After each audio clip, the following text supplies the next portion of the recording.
Hello everyone, welcome back to my YouTube channel. My name is Manshi and it's my channel Pacific Hemo.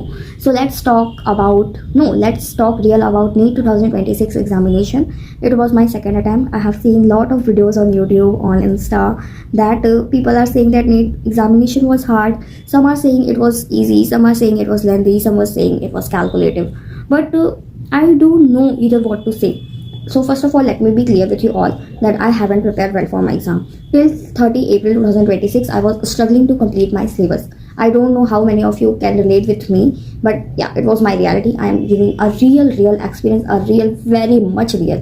कि मैं 30 अप्रैल तक बस मैं अपना नीट का सिलेबस कंप्लीट करने में ही इंगेज थी. मैं लेक्चर्स देख रही थी और बस that's it. I was literally reading some chapters. I was seeing for the first time, reading it for the first time. It was looking to me because I have already gave my first attempt in 2025. So I will not say everything was new for me. I have seen it, but in the terms of seeing and in terms of doing question of it, it's really different.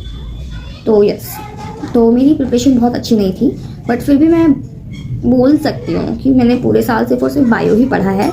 Bio easy था लेकिन बहुत लंबा था यार, बहुत lengthy था. अभी तक मैंने जितने भी डीपीपी सॉल्व किए, जितने भी प्रैक्टिस क्वेश्चन मैंने सॉल्व किए, उसमें से मोस्ट ऑफ द क्वेश्चन से मुझे सिर्फ 10 से 15 सेकंड ही लग रहे थे सॉल्व करने में.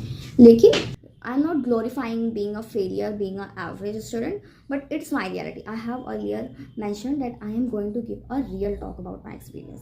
सो yes, I have cleared all of it.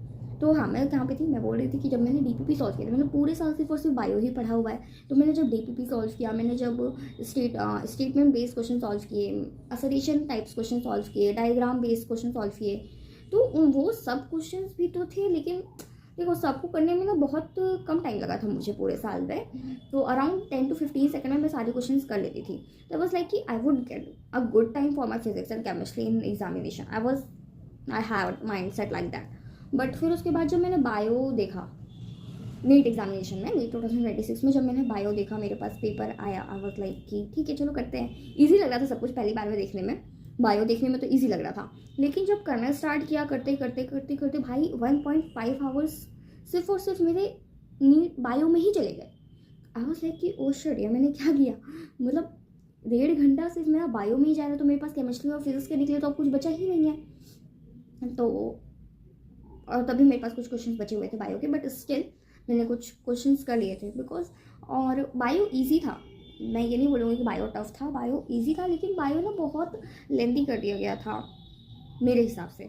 I am not blaming anybody, let me be clear. I am not blaming, I am just telling real experience. I am telling what I have felt in my the exam hall that while I was giving. बहुत time लग रहा था NEET कर वो bio करने में. मतलब वो सब मैच द फॉलोइंग के पूरे क्वेश्चन थे. मैच द फॉलोइंग को कंफ्यूज आते हैं ना, 4 1 2 3 4 5 ऐसा करने में. और सारे स्टेटमेंट बेस्ड क्वेश्चन थे, उनको करेक्ट ऑर्डर में अरेंज करना था. तो वो सब पढ़ने में भी बहुत टाइम लगता है. और फिर उसके बाद में ये सारी चीज़ें करने में ना बहुत टाइम लग गया. और केमिस्ट्री का मैं ज़्यादा कुछ नहीं बोल सकती बिकॉज केमिस्ट्री ना मैंने 2025 में ढंग से पढ़ा, ना मैंने 2026 में ढंग से पढ़ा. और if I talk about my physics, तो फिजिक्स देखो लेंथी था, कैलकुलेटिव भी था. मेरे पास ज़्यादा टाइम बचा ही नहीं, तो अब मैं क्या ही बताऊँ नीट के लिए. तो ये मेरा रियल एक्सपीरियंस था. मेरा पूरा का पूरा टाइम मेरा बायो में ही चला गया. और जो बचा खुचा टाइम था उसमें मैंने फिजिक्स किया. केमिस्ट्री मुझे हार्ड लग रहा था, इसलिए मैंने किया ही नहीं बिकॉज मैंने उसके लिए प्रिपरेशन की ही नहीं थी. So that's all from my side. Thank you so much. Bye bye. Love you all.